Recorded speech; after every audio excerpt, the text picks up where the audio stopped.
m'appelle Agathe, j'ai 25 ans et je suis photographe amatrice, à côté de mon métier de responsable juridique dans une ligue professionnelle.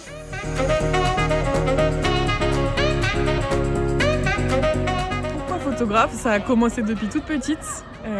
J'avais un appareil photo, moi je viens du monde du cheval et j'adorais faire des photos des chevaux. Donc j'en ai fait pendant longtemps. Mon père avait acheté un réflexe qui aujourd'hui est une antiquité, mais qui m'a quand même, on a fait des bonnes heures ensemble. J'ai lâché la photo pendant un moment et quand je suis retournée à Paris, j'ai un collègue qui faisait de la photo de sport qui m'a remis pied à l'étrier. Et en fait, j'aime tellement ça. Je me suis découvert une véritable passion de capturer les émotions, d'être au bord des terrains. J'ai toujours fait du sport moi, donc vraiment de retrouver le bord des terrains. De tennis, de hand, de foot, j'ai même fait du ski, du canoë. Pour moi le sport, il y a toujours des émotions qui sont uniques, peu importe le sport, et qui sont fortes, et c'est ça que j'aime photographier, passer du temps au bord d'un terrain de sport et photographier des émotions.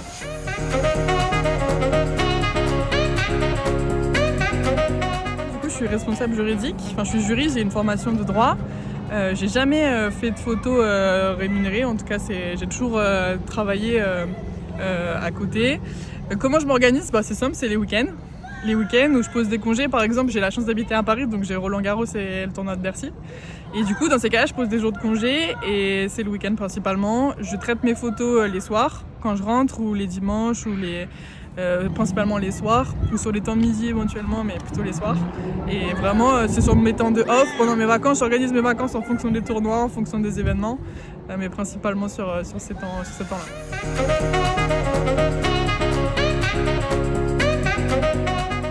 Moi je suis dans le tennis hyper tard, je viens du cheval comme je l'ai dit, du hand. Et le tennis en fait c'est ma grand-mère, je suis donc fac de droit, je révisais mes partiels chez ma grand-mère parce que c'était plus calme pour réviser. Et en fait au final je révisais et dans le salon il y avait toujours du tennis parce qu'elle en fait depuis très longtemps, depuis qu'elle a 10 ans je crois, un truc comme ça. Et du coup il y a toujours du tennis en fond, Roland-Garros, tous les tournois en fait, c'est simple, tous les circuits ATP, WTA. Et j'ai commencé à me prendre une passion pour Rafael Nadal déjà parce qu'elle aimait Djoko, donc la contradiction. Et après, Daniil Medvedev est arrivé dans ma vie et j'ai suivi, j'ai vraiment accroché à fond avec ce sport. J'en ai fait du coup avec elle, avec ma grand-mère, j'en ai fait beaucoup. Je suis arrivée au CAM après. Et puis du coup d'en faire, après de le prendre en photo. Tout ça a tout mélangé. C'est un sport, c'est hyper dur en vrai.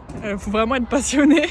Mais il y a quelque chose de dépassement de soi, de contrôle de soi, de gestion des émotions que j'ai pas encore mais que j'apprends, que j'aime. Et à prendre en photo, je trouve que c'est un sport où les émotions sont décuplées. Vraiment, on est à vivre sur le terrain et du coup, les photos sont dingues parce que les émotions sont fortes et à jouer, c'est très fort.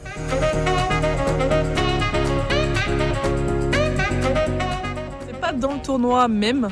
J'ai rencontré Stéphane Houdet, j'ai eu la chance de rencontrer Stéphane Houdet et j'ai pu le suivre sur une session d'entraînement à Roland-Garros, donc sur la terre de Roland-Garros. J'ai pu marcher sur la terre de Roland-Garros et faire des photos avec lui d'une session d'entraînement, des photos qui ont été publiées après sur un article qui illustrait son parcours avant les paras. Et franchement c'est un souvenir incroyable d'avoir non seulement rencontré un immense champion paralympique et champion du monde, champion de tennis quoi, de tennis fauteuil, et d'avoir marché sur la terre de Roland, d'être au cœur du tournoi, enfin pas du tournoi mais du terrain, c'était dingue. Et sinon pour le tournoi en lui-même de Roland, je vais dire tous les tournois avec ma grand-mère qu'on fait avec mamie de Djoko, qu'on fait depuis 2021 ensemble, ça c'est des bons souvenirs.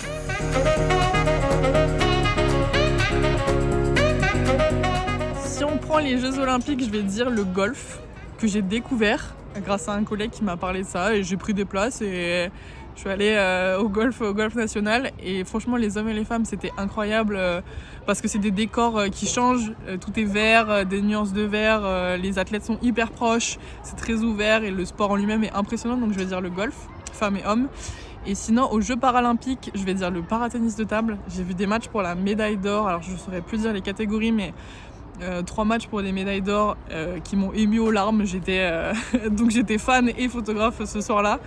J'étais à côté des joueurs, à côté des athlètes, des joueurs et des joueuses et ils m'ont transporté, les émotions étaient décuplées, l'ambiance était folle, donc je vais dire le paratennis de table.